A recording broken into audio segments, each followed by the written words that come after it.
حصہ کا ذکر ہم ان دو کب سے بچوں کا ذکر کریں گے جو حضرت مسلم کے بچے تھے. یہ بچے حضرت مسلم کے ساتھ ہی مدینہ سے کوفہ کی طرف روانہ ہوئے تھے، مگر کوفہ پہنچنے کے بعد آپس میں جو وہاں پہ جس طریقے سے مولا کو بلانے کا آپ لوگوں نے ذکر سنا ہوا ہے کہ خطوط پہ خطوط اتنا کہ بوریاں بھر گئی تھیں کہ مولا حسین کو بلایا جا رہا تھا کہ کوفہ میں آ جائیں، ہمیں آپ کی ضرورت ہے،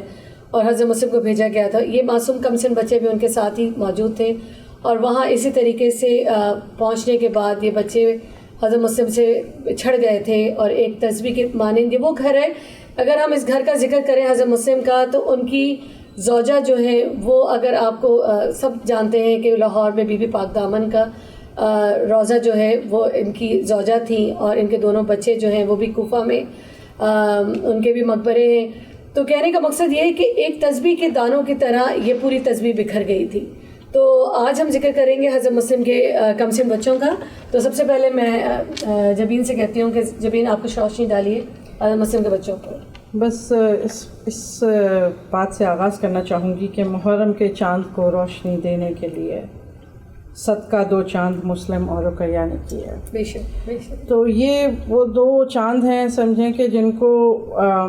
جن کے نام محمد بن مسلم اور ابراہیم بن مسلم. محمد کی عمر جو روایات میں ملتی ہے وہ ان کی 8 برس کی عمر ملتی ہے، اور ابراہیم بن مسلم کی عمر 10 برس کی ملتی ہے. مطلب کہ کتنا معصوم عمر ہے، بچے ہیں، اور ان کو حالات نے جس طرح سے محبت اہل بیت میں جس طرح ان کو باپ سے جدائی سہنی پڑی، اور حضرت مسلم کی شہادت کے بعد ان کو زندان میں لے جایا گیا. بچے معصوم تھے، پریشان ہوتے تھے، اور ایسے میں جو ہے وہ جو وہاں پہ تھا گارڈ تھا، اس کو کوئی ضرور وہ بھی کچھ نہ کچھ محبت اہل بیت رکھتا تھا. جب اس کو یہ اندازہ ہوا کہ یہ بچے کون ہیں، کس خاندان کے ہیں، تو اس نے ان کو رہائی دی، اور پھر یہ بچے پریشان پھرے کوفہ شہر میں. اور پھر جیسے کہ سب کو معلوم ہے کہ وہ ایک درخت پہ بچے پناہ گزین ہوئے، جہاں حارث کی ملعون کی بیوی جو کہ ایک اچھی مومنہ خاتون تھیں، انہوں نے ان کو گھر لے گئیں، سہارا دینے کی کوشش کی. اور پھر وہاں سے ان بچوں کو یہ ملعون جب گھر آیا، تو کیونکہ محمد بن روایات کے حساب سے محمد بن مسلم جو تھے وہ چھوٹے تھے، تو ان کو خواب آیا والد کی آمد کا، اور اس پہ وہ پریشان ہو کر روئے، اور اس ملعون نے آواز سن لی ان کی، اور اس کے بعد شہادت کا پورا جو ہے منظر. بس ان کی فضیلت سب سے بڑی تو ان بچوں کی یہ ہے کہ دونوں جانب سے، یعنی والدہ کی طرف سے بھی بیوی جو ہیں وہ مولا علی کی صاحبزادی، اور والد بھی حضرت مسلم، دونوں جانب سے ان کے اندر جو پاکیزہ خون، اور اس کی مطلب ان کی ہر آپ جیسے ان کے سٹیپس پرسو کریں گے پورے شہادت تک، ان بچوں کی کوئی بات کمسن بچوں جیسی نہیں تھی. انہوں نے ہر چیز جو ہے جذبہ اور جو جذبہ شہادت کی بات کر رہی ہے، سوری، جذبہ شہادت سے بڑوں میں اور بوڑھوں میں نہیں تھا، بچوں میں بھی آپ دیکھ سکتے تھے کہ کس طرح کا جذبہ شہادت تھا. کیا ان بچوں کو نہیں علم ہوگا کہ ہم باپ کے ساتھ جا رہے ہیں تو کیا کیا ہمارے ساتھ راستے میں ہونا ہے، کیا کیا چیزیں آنی ہیں؟ بالکل بے شک ان کو ہر طرح سے ان کو علم ہوگا، اور جذبہ شہادت اتنا زیادہ ان کے اندر تھا کہ یہ آگے بڑھتے چلے گئے، اور صبر کے ساتھ علم کے ساتھ انہوں نے ہر طرح سے اپنے باپ کا ساتھ دیا. بے شک بے شک. تو اور اسی پہ ایک شعر بھی مجھے ایک دم ذہن میں آیا ہے. تو جب زندان میں آپ نے بتایا کہ زندان میں قید ہوئے وہ، تو اسی پہ انہوں نے کس طرح سے وہ کیا کیا انہوں نے مخاطب ہوئے، کس طرح سے اپنے آپ کو انہوں نے بتایا ہوگا کہ ہم کس خاندان سے، کس کا خون ہے. تو کہ تو کلمہ گو ہے، ہم تو محمد کے پوتے ہیں، سر کو رکھے زمین پہ زندہ میں سوتے ہیں. تو یہ مطلب اپنی شہادت کی وہ ایک طرح سے خبر بھی دے رہے تھے، بشارت بھی دے رہے تھے کہ ہم اس گھرانے کے ہیں کہ جس کے لیے شہادت کوئی بڑی بات ہے ہی نہیں. بے شک بڑی بات ہی نہیں. جاں باز بچے ہیں، اور مسلمین کی جیسا ان کا جذبہ اور ان کا محبت جو مولا کے ساتھ.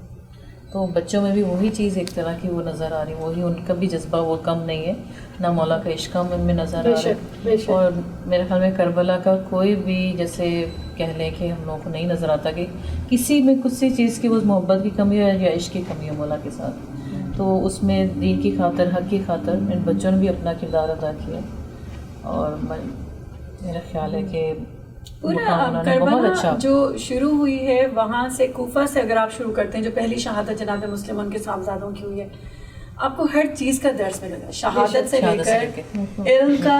شریعت کا، کہ نماز میں بھی آگے تھے. جب وہ ملعون سر پہ کھڑا تھا قتل کرنے کے ارادے سے، تو انہوں نے نماز کی مہلت مانگی کہ بنتی تھے نماز پڑھنے کے لیے. پھر بڑوں کا احترام، تعظیم بھی نظر آتا ہے کہ بڑے نے چھوٹے پہ سبقت کی کہ میں آگے آؤں گا، میرے سامنے اس کو نہیں، اور چھوٹے نے آگے بڑھ کے بڑے بھائی کو وہ کیا کہ نہیں پہلے میں جاؤں گا. میں کہتی ہوں ہر چیز کا درس ہے، ہر قسم کا لیسن مولا نے ہم لوگوں تک پہنچایا ہے، ماؤں کا، بہنوں کا، بچوں کا، ہر ایج کا، ہر رشتے کی نسبت اور ہر رشتے کے ایک احترام ہمیں واقع کربلا سے ملتا ہے. بے شک اب ہم کربلا جاتے ہیں تو جب ان کے روضے پہ جاتے ہیں تو ایک مطلب ایک عجیب سا آپ کے اندر ایک محسوس ہوتا ہے آپ کو. ہم تو اصل شاید آپ ہی تھی جب نیچے اصل قبر پہ جب گئے تھے تو دونوں بھائیوں کی آگے پیچھے قبر تھی، اور جو خوشبو تھی وہاں پہ کہ مطلب آپ سوچ نہیں سکتے ہیں. ایک مظلومیت بھی تھی، مطلب ایک اداسی تھی کہ وہ قبریں چھوٹی چھوٹی، دل پھٹ رہا تھا وہ قبروں کو دیکھ کر کہ ایک بھائی کے ساتھ ہی دوسرے بھائی کی آگے پیچھے قبر ہے، اور خوشبو معطر اتنی تھی کہ لگ رہا تھا کہ پتہ نہیں ہم کہاں ہیں. مگر ایک اداسی بھی تھی کہ مطلب کیا ان کا قصور، سن نہیں تھے ان کے، یہ سن نہیں تھے، اور ان کا کیا قصور تھا جو اس ملعون نے ان کو شہید کر دیا تھا. اس سے ایک اور بات بھی سمجھ آتی ہے کہ دیکھیں جب امام حسین کا کربلا میں ذکر ہوتا ہے کہ وہ بچے لے کے گئے تھے، لیڈیز لے کے گئے تھے، ساتھ بیویاں لے کے گئے تھے، تو مطلب یہ ہے کہ وہ جنگ کا ارادہ نہیں تھا. شو یہی کلیئرلی یہ بات پروو کرنی تھی، شو کرنی تھی کہ یہ جنگ کے ارادے سے کوئی اس طرح بچے. اسی طرح حضرت مسلم جب سفیر بن کے گئے اور بچے ساتھ لے کے گئے تو یہ اس بات کا کلیئر اعلان ہے کہ میری انٹینشن یہ نہیں ہے جنگ کرنے کی یا کرنے کی. لیکن ان کو جب پش کیا گیا تو ان کی شجاعت کے تو بالکل ہے کہ وہ اکیلے بھی پورا دن تنہا انہوں نے جو ہے وہ اپنا ان کو کتنوں کو جہنم واصل کیا اور سب کچھ. لیکن یہی بات ہے کہ تنہائی، جیسے آپ نے کہا کہ آخر میں وہ تنہا رہ گئے اس کے لیے. لیکن اس پہ مجھے بی بی رقیہ بنت علی کا ذکر بھی کرنے کا دل چاہ رہا ہے، کیونکہ آپ کو مطلب آپ یہ دیکھیں کہ ان بی بی کی فضیلت پہ غور کریں. مولا علی کی صاحبزادی، مولا عباس کی بہن، مولا حسین کی بھی، ان کی بھی بہنی تھی سچے، اور حضرت مسلم کی وائف، اور پھر بچوں کا اس طرح ہو جانا. کہیں میں نے ایک مجلس میں سنا تھا اور مجھے بڑا دل سے بات لگی کہ جب بیویوں کو لایا گیا کوفہ کے دربار میں، کوفہ کے بازار میں، تو دروازے پہ، چوک پہ جو لاشیں تھیں وہ کن کی تھیں؟ وہ سر جو لٹک رہے تھے وہاں پہ وہ حضرت مسلم اور ان بچوں کے تھے. تو اس ماں کی، اس بیوی کے دل کی کیا حالت ہوگی یہ سوچ کے بھی جو ہے جس کی اولاد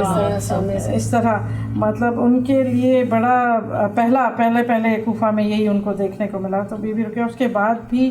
انہوں نے ساری قید و پابندیوں کے بعد استقامت سے، جیسے کہ مولا حسین کو بھی کہا گیا تھا کہ ہند سندھ کی طرف چلے جائیں،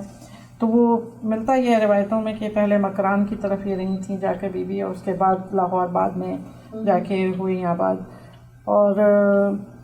پھر ان کی وہاں پہ انہوں نے جس طرح پوری شیعہ ازم کو پھیلایا، کتنے ہندو لوگوں کو کنورٹ کیا گیا ہے وہاں پہ. تو یہ مطلب آپ یہ علی کی بیٹی ہی کر سکتے ہیں، اور یہ علی کی بیٹی ہی کر سکتے ہیں. یہ جو ہے یہ کسی عام خاندان سے نہیں ہو سکتا. بے شک مطلب ہمیں اس گھرانے سے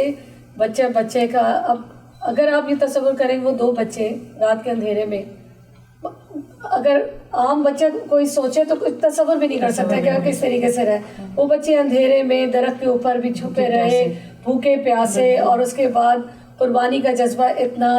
موت کو ایک شے سے زیادہ وہ شیریں سمجھنے والے، یہ اس گھرانے کے ہی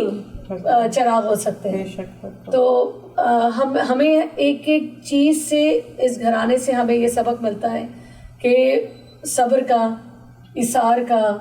مطلب محبت کا، ہر چیز کا سبق یہ ہمیں یہ گھرانہ دیتا ہے. مطلب اس گھرانے کی روزمرہ ہماری زندگی کے اندر ہمیں ہماری زندگی شروع کس طرح سے ہوتی ہے, ہماری شام کیسے ہوتی ہے, اگر ہم اپنے اہل بیت پہ اور ان کی ائمہ طاہرین کی زندگی کا خلاصہ کرتے رہیں تو ہم اپنی زندگیوں کو بہت خوبصورت گزار سکتے ہیں. بالکل جی, بالکل صحیح. اور بی بی پاک دامن کے بھی موضوع کے بارے میں آپ لوگ کچھ بتانا چاہیں, کیونکہ مجھے معلوم ہے جس طرح کا ان کا موضوع جو ہے, میں خود کبھی یہ مجھے نصیب نہیں ہوئی زیارت, لیکن اگر کیونکہ سنا یہی ہے کہ وہاں پہ یہ ملعون جو ہیں وہاں پہ ان کے پیچھے تھے, کیونکہ وہ پھیلا رہے تھے یہ سارا پیغام حسین جو ہے وہ پھیلایا جا رہا تھا, تو ان کو تکلیف تھی اور وہ ادھر داخل ہونا چاہتے تھے, لیکن ان کی حرمت اور ان کی پاکیزگی کا معجزہ یہ تھا کہ انہوں نے زمین کو حکم دیا کہ کھل جائے, اور وہ یہ اس طرح. اور اس میں کہتے ہیں کہ ان کے ساتھ ان کی صاحبزادیاں بھی تھیں, تو بالکل جیسا آپ نے کہا تسبیح کے دانوں کی ایک مطلب. اور پھر دیکھیں یہی ہے کہ یہ اسی گھرانے کی استقامت ہے کہ پیغام بڑھنا چاہیے, پیغام رکنا نہیں چاہیے. بالکل مولا کی مصلحت اور خدا کی مصلحت ہر جگہ ہے کہ آپ مولا کا پیغام کہیں رکا نہیں. دنیا کے ہر حصے میں کونے میں ذکر حسین ہو رہا ہے اور ان کے بچوں کا ذکر ہو رہا ہے, کوئی چیز رکی نہیں ہے, عزاداری نہیں رک سکتی. کس پہ جائیں تو وہ وہاں پہ بھی ذکر محمد و آل محمد جاری ہے, اور شب و میرے میں صبح میں شام میں جس ٹائم بھی جائیں تو حق کی آواز وہاں پہ بلند ہے. اور مجھے بڑی خوشی ہوئی, ابھی میں نے تھوڑے دنوں پہلے ایک ویڈیو دیکھی کہ ماشاءاللہ سے بی بی کا روضہ پہلے تو بہت چھوٹا سی گلیوں میں جا کر ہے, میں گئی ہوں وہاں پہ, تو مطلب اب انہوں نے سنا حکومت پاکستان نے اس کی نہیں, ابھی حکومت پاکستان نے ابھی خبر آئی ہے کہ وہ پتہ نہیں کتنے کروڑوں کا اپروو کیا ہے, اور وہ ماشاءاللہ 90 یا 70 فٹ اونچا ان کا وہ بن رہا ہے مینار, اور پورے روضے کی تعمیر ہو رہی ہے. وہی ہے نا کہ ہر قوم پکارے گی ہمارے نفس ہیں, لوگوں کو یہ چیزیں آہستہ آہستہ سمجھ آتی رہے گی, تو بڑی خوشی ہے کہ وہاں پہ ان کا بی بی کا روزہ تعمیر کر رہے ہیں. یہ آپ دیکھیں کہ ماشاءاللہ یہ روزے تو جیسا آپ نے کہا طفلان مسلم کے خود کے روزے جو ہیں کہاں بیچ میں مصعب جیسی جگہ پہ اس قدر خوبصورت, اور وہ یہ کہ نام اس حارث ملعون کا نام آج کس کو یاد ہے, لیکن جو ہے یہی ان کے رتبے دیکھیں آپ کے, ان کے روزے پہ آج بھی, اور اس قدر معجزے بھی وہاں پہ بہت ہوتے ہیں. اور بہت آپ کو معلوم ہے وہ جو ایک ہمیں بھی وہاں سے ملا تھا پتھر, تو اس کی خوشبو آج تک محسوس ہوتی ہے. تو یہ جو ہے یہ اس طرح ان کے رتبے ان کے لیے. اور وہی بات تھا کہ جب حارث ملعون نے دونوں شہزادوں کو دریا کے قریب لے کے جا کے شہید کرنے کی کوشش کی, بھلے اپنے غلام سے کہا, تو محبت اہل بیت ضروری نہیں ہے کہ کسی کے دل میں بھی آ سکتی ہے. اب اسی گھر میں حارث جیسا ملعون بھی رہتا تھا, اور نوکر کے دل میں محبت اہل بیت تھی, ان کی بیوی کے دل میں اہل بیت تھی, محبت تھی. انہوں نے کوشش کی تو انہوں نے تو جنت کما لی, اور نوکر نے بھی جب ان کو حکم دیا نوکر کو کہ ان کو شہید کرو تو اسے منع کر دیا, اور اس خبیث حارث ملعون نے خود اپنی تلوار نکال کے شہید کیا. اور اس کے بعد دوسرے بھائی نے اسی بھائی کے ہی خون میں اپنے آپ کو عہدہ دے کے اور خود شہادت کا جام پیا. اور پھر جب لاشیں دونوں پھینک دی گئی, اور یہ محبت کر دیکھیے کہ دریا میں جب دونوں کی لاشیں پھینک دی گئی تو دونوں بھائیوں کی لاشیں آپس میں دوسرے کے انتظار میں, مطلب یہ آپ کو محبت کا ایک جذبہ. بڑے بھائی نے چھوٹے بھائی نے کہا میرے سامنے میرا پہلے کر دو, پہلے مطلب یہ ایک محبت. اور اس کے بعد آپ یہ سوچیں کہ دریا میں ایک لاشا ڈال دیا گیا تو وہ لاشا انتظار بھائی کے دوسرے لاشے کا کر رہا ہے, پھر وہ دونوں آپس میں ملے, تو یہ ایک محبت کا ہمیں سبق ہے. اسی معرفت حق ان کو, بالکل معرفت حق ان کو ملی. اس پروگرام میں ایک بہت خوبصورت مجھے اسی موضوع پہ ایک شعر ہے کہ دونوں دعا یہ کرتے تھے کہ سرور کی خیر ہو, اکبر کی خیر ہو, علی اصغر کی خیر ہو, اللہ حجب میں سبت پیغمبر کی خیر ہو, فرزند فاطمہ کے بھرے گھر کی خیر ہو, مسمار کفر ہوئے امامت بچی رہے,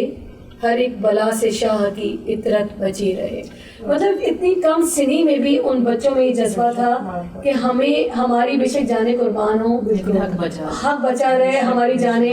شہزادہ علی اکبر کے لیے قربان ہو جائے, شہزادہ علی اصغر کے لیے ہو, امام حسین کی عطرت بچی رہے. تو یہ جذبہ ان بچوں میں ہر گھٹی میں شرط پلا دیا جاتا تھا, تو ہر ایک بچے کے اندر یہ جذبہ تھا. بے شک خاندان رسول تھے, بے شک خاندان سے تھے, اور بے شک بہترین ان کو خود بہترین پتہ تھا، ان کو اچھے سے پتہ تھا کہ ہم